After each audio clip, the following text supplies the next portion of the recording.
ससुराल की एफडी। अगर आप जौनपुर में रहते हैं तो आप देवयानी मिष्ठान भंडार का नाम तो बिल्कुल सुने होंगे, क्योंकि देवयानी मिष्ठान भंडार जौनपुर का सबसे बड़ा और शानदार मिष्ठान भंडार में से एक है। ये अकेला ऐसा मिष्ठान भंडार है जिसके 2 फ्लोर बने हुए हैं।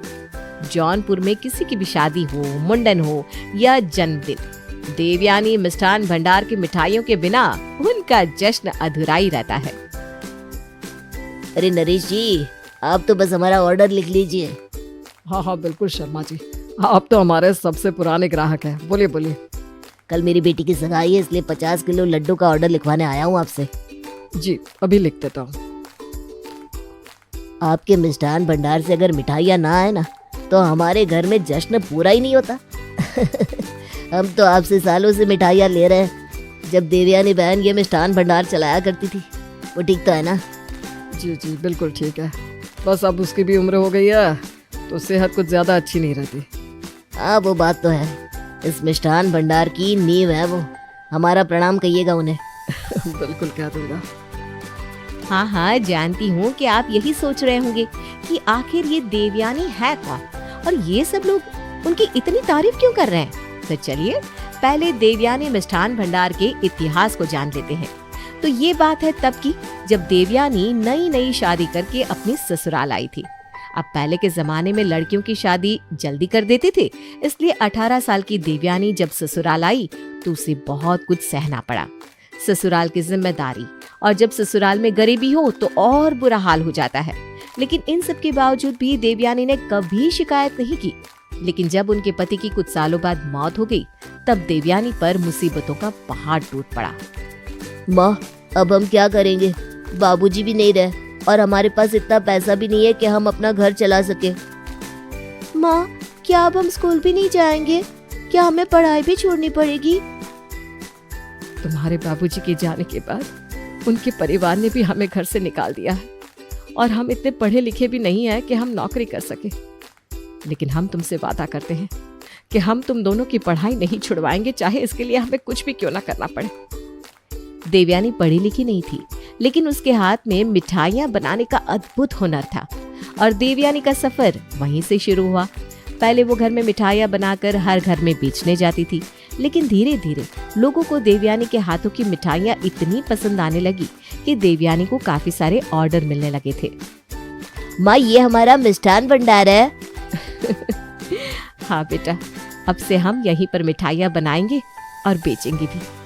माँ, इसका नाम क्या रखा है आपने? ये मेरे जीवन की पूंजी है, इसलिए इस मिष्ठान भंडार को मैंने अपना नाम दिया है, देवयानी मिष्ठान भंडार। बस उस वक्त के बाद देवयानी ने कभी पीछे मुड़कर नहीं देखा। वक्त के साथ उन्होंने इसे और बढ़ाया। काफी सालों तक देवयानी ने इस मिष्ठान भंडार को खुद संभाला था, लेकिन फिर सेहत का साथ न मिलने से अब उन्होंने ये कुर्सी अपने बेटे नरेश और पोते रोहन को सौंप दी थी। रोहन, आज बहुत सारे ऑर्डर आए हैं, इनका हिसाब लिख दो, माँ को दिखाना है। पापा, आपसे एक बात पूछूं? हम अभी तक दादी को सारा हिसाब क्यों दिखाते हैं? क्योंकि माँ ने कहा है कि जब तक वो जिंदा है तब तक वो इस मिष्ठान भंडार की असली मालकिन है, इसलिए रोज सारा हिसाब माँ को दिखाना होता है। लेकिन मुझे एक बात और समझ में नहीं आई। हम दोनों इस दुकान पर बैठते हैं, लेकिन फिर भी दादी बुआ जी को भी हर बार इस दुकान का हिस्सा क्यों देती है? माँ का मानना है कि जब उन्होंने ये मिष्ठान भंडार शुरू किया था तब से जानवी और मैं दोनों उनके साथ हैं, इसलिए इस दुकान में हम दोनों का भी हिस्सा है। लेकिन आप उनसे कुछ कहते क्यों नहीं? अरे मैंने तो बहुत बार कहा है, लेकिन वो कभी किसी की बात मानती नहीं है। लेकिन अब तो दादी की तबीयत कुछ अच्छी नहीं रहती। मुझे लगता है अब उन्हें वसीयत बना लेनी चाहिए। अरे मैंने तो कई बार उनसे कहा कि माँ अपनी वसीयत बना लो, लेकिन अब लगता है कि उन पर जोर डालना ही होगा। कहीं ऐसा ना हो कि वो अचानक चल बसे और बुआ जी सारी दुकान पर हक जमा कर बैठ जाए। रोहन और नरेश को डर था कि देवयानी के जाने के बाद कहीं उनका राजपद उनसे छीन ना जाए, इसलिए वो इसी कोशिश में लगे हुए थे कि जल्द से जल्द देवयानी मिष्ठान भंडार की वसीयत बन जाए। अरे, आपको देवयानी की बहू स्वर्णा और पोता बहू वेदिका से मिलवाना तो रह गया, चलिए उनकी मुलाकात भी ले लेते हैं। अरे वेदिका, ये देख, आज मैं ना सुनार के पास गई थी, देख तो ये कंगन कितना प्यारा लग रहा है ना। अरे सच में मम्मी जी, ये तो बड़ा ही प्यारा है। पास वाली मिसेस माथुर तो जल बुनकर राख हो जाएंगी। अरे उस दिन बड़ा इतरा रही थी कि मैंने तो नया कंगन लिया है। आज दिखाती हूँ कि सोने का कंगन किसे कहते हैं। लेकिन मम्मी जी, दादी जी ने पूछ लिया तो आपसे? अरे उन्हें बताएगा कौन? वो तो सारा दिन अपने कमरे में ही होती है आजकल, उन्हें पता ही नहीं चलेगा। फिर तो मम्मी जी, एक ऐसा कंगन मुझे भी चाहिए। अरे हाँ हाँ, क्यों नहीं, आखिर हम देवयानी मिष्ठान भंडार की मालकिन है। सही है माँ जी, मजा आएगा। मैं ना अपनी सारी सहेलियों को दिखाऊंगी। आप सोच रहे होंगे कि हमने सबसे मिलवा दिया आपको, लेकिन देवयानी से नहीं। तो बात कुछ ऐसी है कि अब देवयानी की तबीयत कुछ खास अच्छी नहीं रहती थी, इसलिए अब वो अपने कमरे से बाहर भी नहीं निकलती थी। सुबह से किसी का चेहरा तक नहीं देखा। कभी कभी तो मुझे ऐसा लगता है इस घर में कोई रहता भी है या नहीं। माँ जी, ये रहा आपका खाना, खा लीजिएगा। अरे स्वर्णा, यहाँ ना जरा।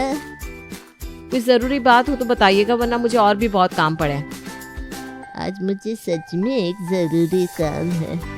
आज रात को सबसे कहना कि मुझे एक जरूरी फैसला लेना है, इसलिए सब हाजिर रहे। और हाँ, जानवी को भी आज घर पर ही बुला लेना। लगता है माँ जी आज सच में अपनी वसीयत सुनाने वाली है। स्वर्णा, तुम्हें समझ में आया मैं क्या कह रही हूँ? हाँ हाँ माँ जी, मैं समझ गई। देवयानी ने जब कहा कि उसे एक जरूरी फैसला लेना है, तब सब समझ चुके थे कि वो अपनी वसीयत अब सबके सामने बताने वाली है। इसलिए आज सब लोग देवयानी के कमरे में इकट्ठा हुए थे, और तो और जानवी भी वहाँ आ चुकी थी। आज कितने दिनों बाद अपने कमरे में तुम सबको देखा। मैं तो तुम सबका चेहरा ही भूल गई थी। माँ, तुमने कहा कि एक जरूरी फैसला लेना है, तो बताओ वो क्या है? हाँ हाँ, बताती हूँ। अब मेरी सेहत भी कुछ खास अच्छी नहीं रहती, तो मैंने सोचा कि मेरी जो भी संपत्ति है मैं तुम सबको सौंप दूँ। हाँ माँ, ये तुमने सबसे सही फैसला लिया है। अगर तुम्हें कुछ हो गया तो पीछे कौन ये सब देखेगा?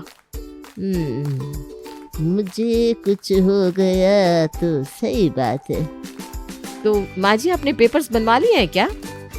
माँ, अगर नहीं बनवाया तो कोई बात नहीं, मैं बनवा देता हूँ।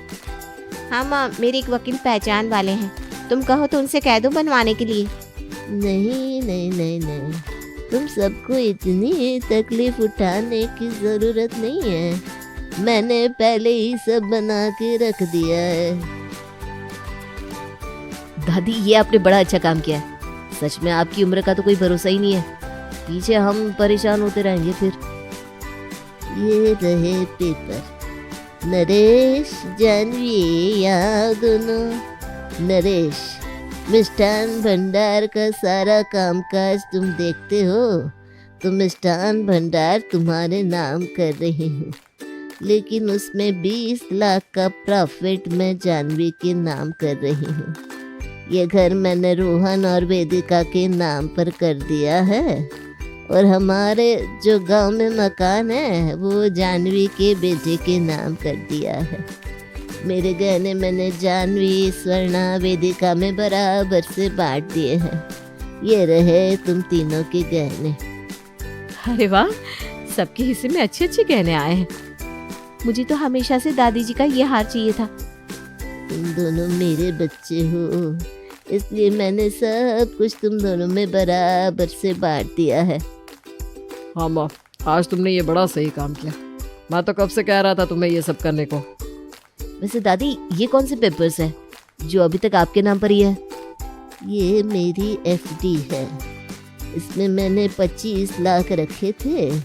अब ये एफडी सालों तक इतनी बड़ी हो गई कि अब इसके 5 करोड़ रुपए हो गए हैं। 5 करोड़ रुपए? और ये एफडी आपके नाम पर है?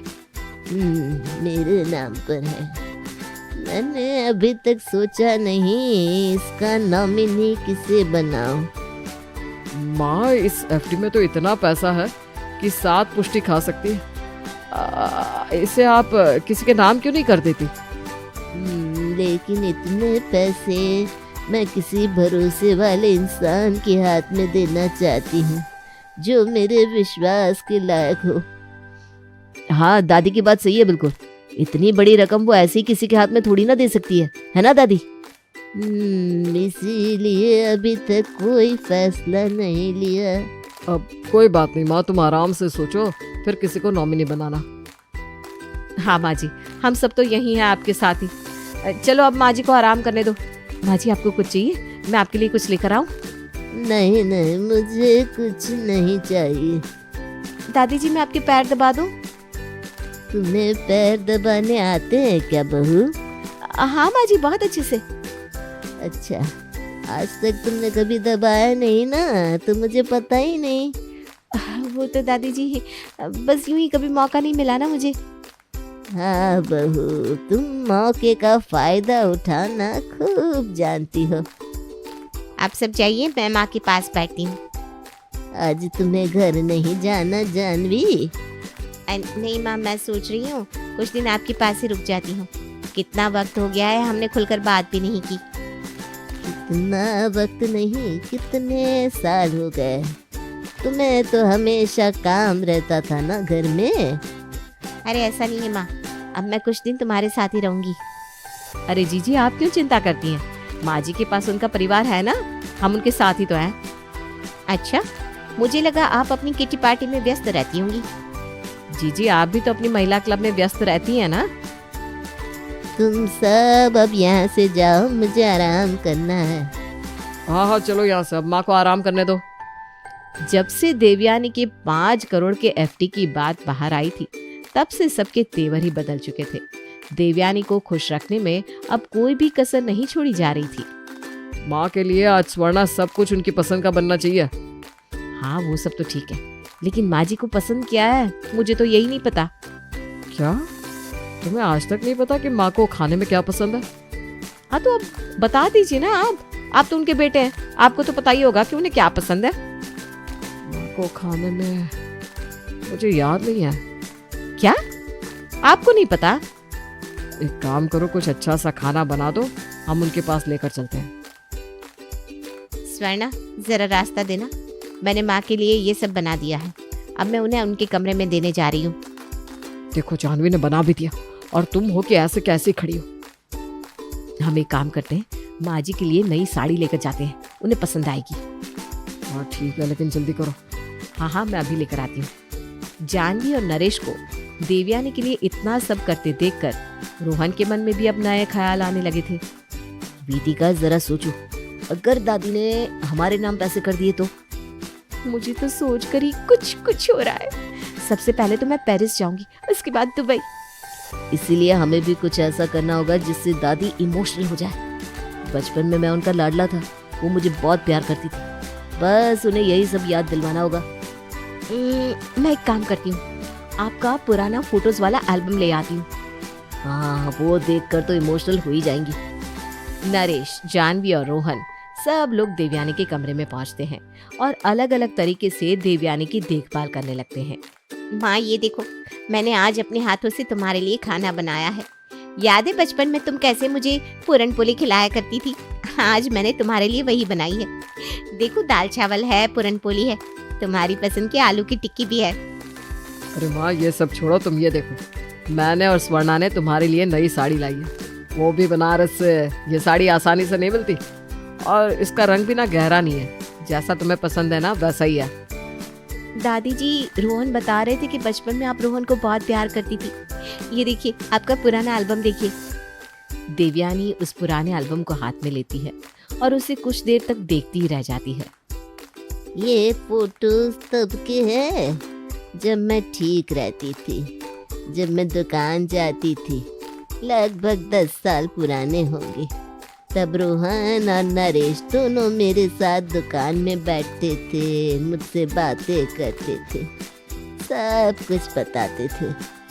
लेकिन उसके बाद जैसे ही मेरी तबीयत बिगड़ने लगी, तो जैसे ये कमरा ही मेरा जेल सा बन गया। कई दिनों तक यहाँ से कोई गुजरता भी नहीं था, सबकी अपनी दुनिया बस चुकी थी। जब रोहन की शादी हुई तब भी मैं इसी कमरे में आराम कर रही थी। जानवी तो पराये घर क्या गई, जैसे उसने तो मुझसे रिश्ता तोड़ ही दिया। अगर मुझे पता होता कि मेरे एफडी के नॉमिनी बनने के लिए तुम सब मेरे पास आ जाओगे तो शायद मैं इस बात को कब का तुम सबके सामने बता चुकी होती। इस उम्र में इंसान को पैसों की नहीं बल्कि प्यार और देखभाल की ज़रूरत होती है, लेकिन अब लगता है कि पैसा रिश्तों से भी बड़ा है, जिसके चलते आज तुम सब यहाँ मेरे साथ बैठे हो। वरना ये कमरा और मैं सालों से इसी घर में है ना, लेकिन आज तक किसी ने एक नज़र भर भी नहीं देखा था। देवयानी की बातें सुनकर कमरे में खामोशी सी छा गई। सबकी आंखें नम थी देवयानी की सच्चाई को सुनकर, लेकिन शायद किसी की हिम्मत नहीं हुई देवयानी को कुछ कहने की। सबका दिल जानता था कि वो सब लोग यहाँ आज भी बस पैसों की वजह से आए हैं। तुम सब जाओ यहाँ से, मुझे आराम करना है। देवयानी के इतना कहते ही सब लोग उसके कमरे से चले जाते हैं। अगली सुबह। आज क्या बात है, इतना वक्त हो गया है, माँ के कमरे से पूजा की आवाज़ नहीं आ रही है। हाँ, वैसे तो माँ जी सबसे पहले उठकर पूजा और आरती ही करती है। पापा, हमें चलकर देखना चाहिए, कहीं उनकी तबीयत खराब तो नहीं है। हाँ, जल्दी चलो। मैं भी आती हूँ। कमरे में पहुँचते ही पूरे कमरे में सन्नाटा छाया हुआ था। देवयानी को कई बार उठाने के बाद भी उसने आंखें नहीं खोली। देवयानी अब परलोक से धार चुकी थी। सबकी आंखें नम थीं और सबके मन में ये कसक रह गई थी कि वो अपनी गलतियों की माफ़ी भी नहीं मांग पाए। वहीं पास के टेबल पर एक कागज़ था जिसमें देवयानी ने 5 करोड़ को सब में बराबर बांट दिया था, लेकिन अब वो पैसे भी उन सबके दिल को वो सुकून नहीं पहुंचा सकता था जो देवयानी के माफ़ करने से शायद उन्हें मिल सकता था।